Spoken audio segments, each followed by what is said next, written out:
You already know the sound. 4 notes played on a phone that has been sitting in a drawer for 15 years. For an entire generation, that little melody was the sound of the world connecting. In Helsinki, in Lagos, in Sao Paulo, in Mumbai. There was a stretch of years when more people on Earth carried a Nokia than any other object of its kind. You dropped it and it survived. You played Snake on it under your desk. Its battery lasted a week. At its peak, this was the most valuable company in Europe. It sold nearly every second smartphone on the planet. One of its phones remains, to this day, the best-selling mobile phone in human history. 250 million of them, in pockets on every continent. And then, in the span of about 6 years, it was gone. The phone business, the thing that made Nokia a household name in almost every country on Earth, was sold off for scrap, for a fraction of what the company had once been worth in a single afternoon of trading. Now, almost everyone will tell you the same story about why. They'll say, the iPhone happened. Apple built something magical, and a slow, finished dinosaur couldn't keep up. That story is wrong, because Nokia had the touchscreen before Apple did. Nokia had the tablet and the App Store sketched out in its own labs years early. It saw the future, and then, in a boardroom, it killed that future with its own hands.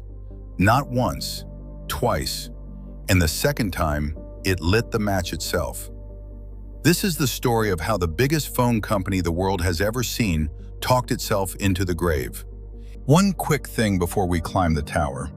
If you want to watch the biggest companies on Earth destroy themselves, one boardroom decision at a time, subscribe to Boardroom Catastrophes, because this one is about to get so much worse. To understand how far Nokia fell, you have to understand that Nokia should never have made a single phone at all. It began in 1865 in Finland, not as a technology company, but as a paper mill on the bank of a river.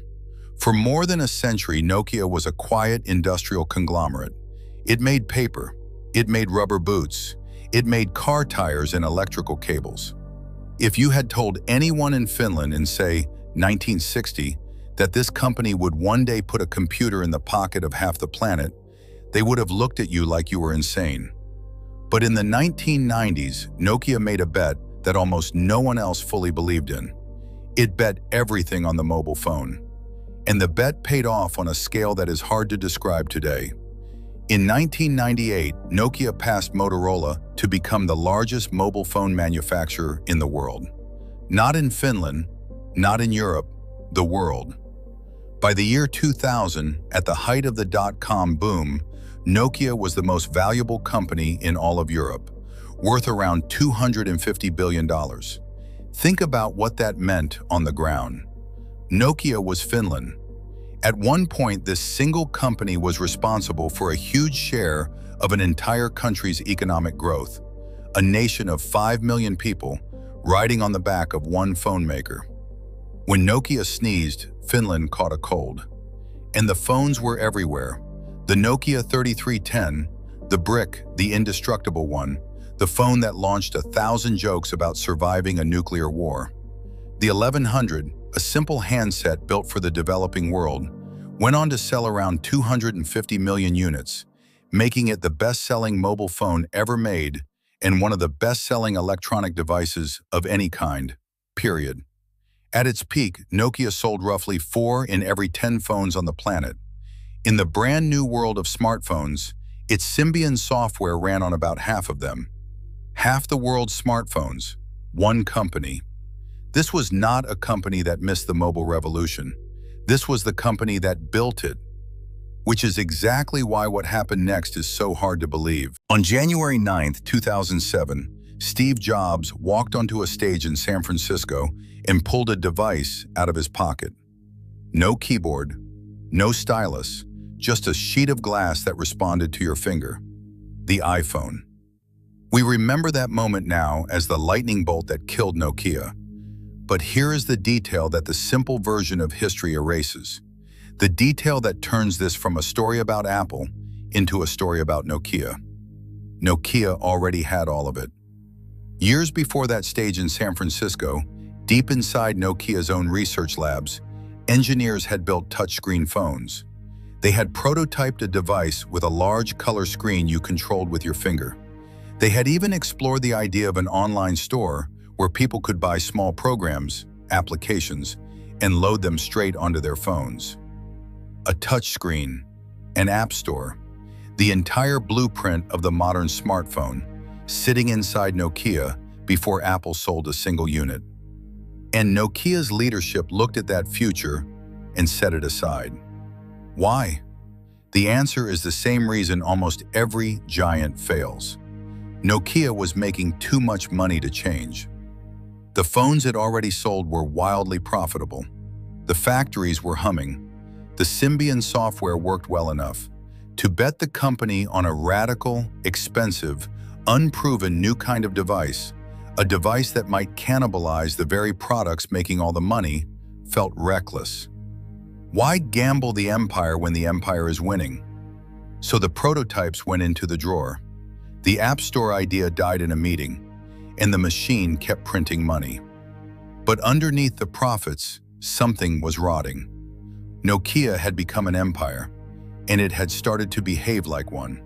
It grew slow. It grew political. Different divisions fought each other for budget and turf.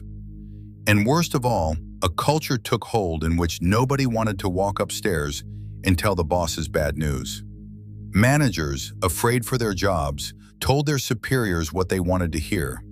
Optimistic timelines, confident forecasts.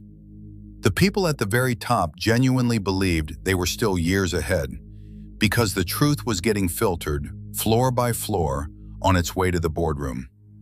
The iPhone was expensive and limited at first, and Nokia's leaders reassured themselves it was a toy for rich Americans.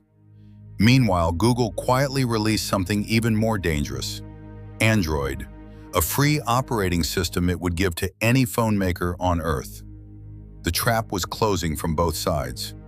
And inside Nokia, almost no one with the power to act would admit it out loud. By 2010, the numbers could no longer be filtered or spun.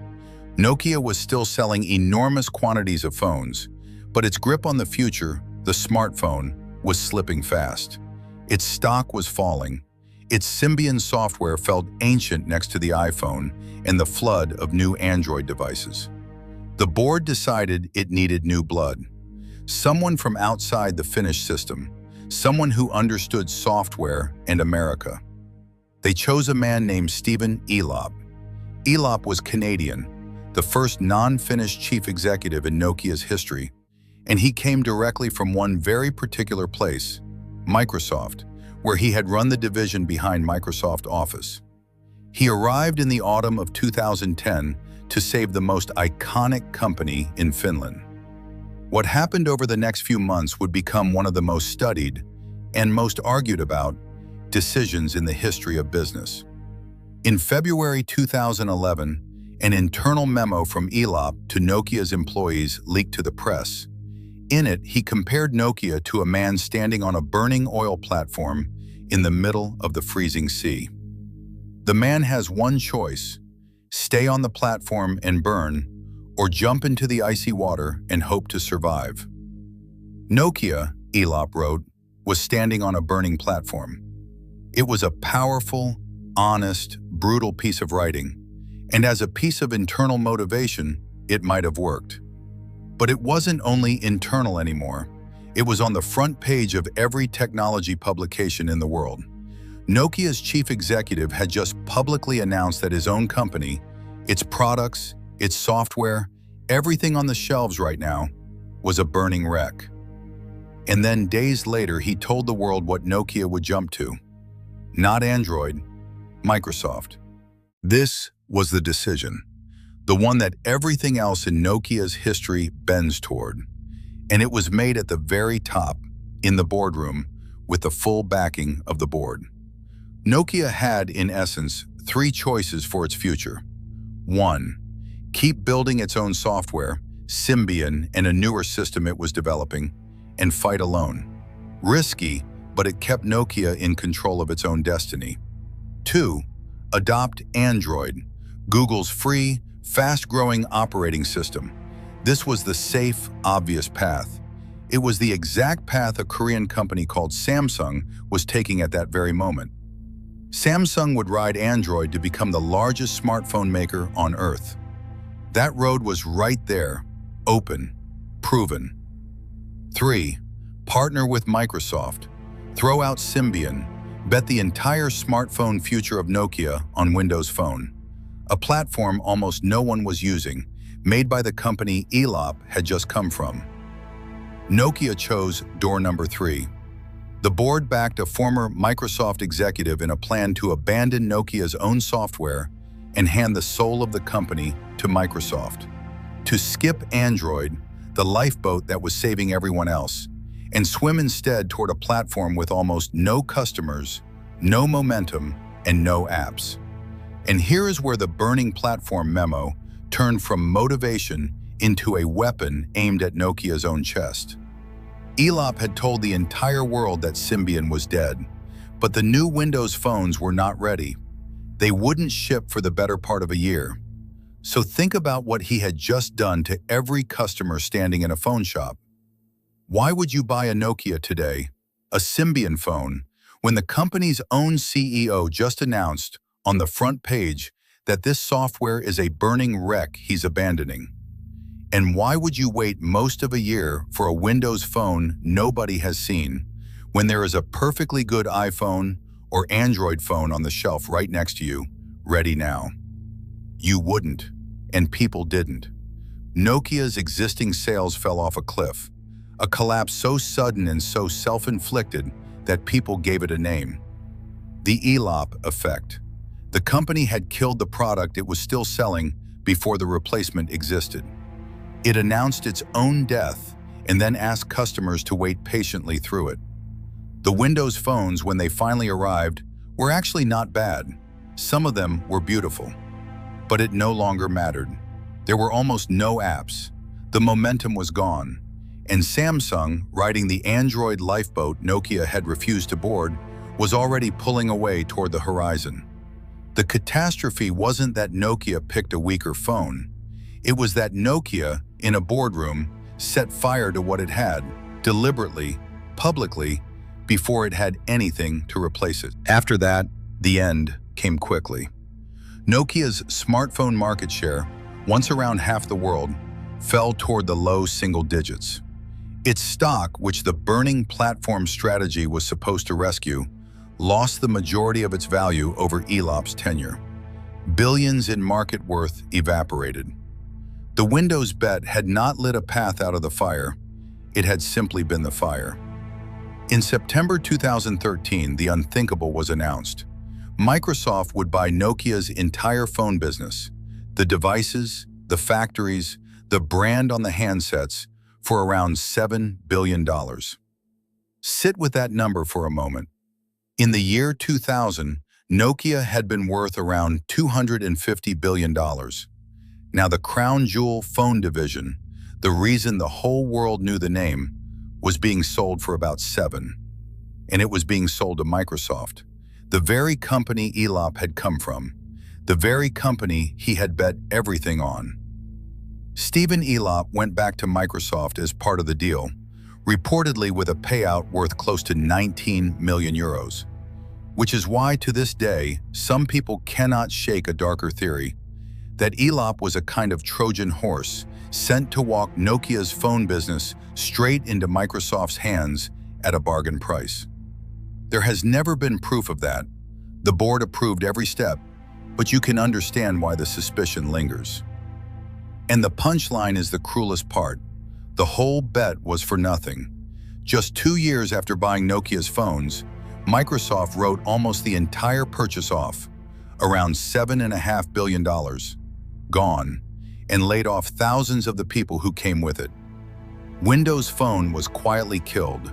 The platform Nokia had bet its life on was abandoned by the very company that had promised to carry it. So what is the lesson buried in this wreck? It is not adapt or die. Nokia's engineers had already invented the future, the touchscreen, the App Store, before Apple. It is not you can't beat a better product. Android was free and open and right there for the taking.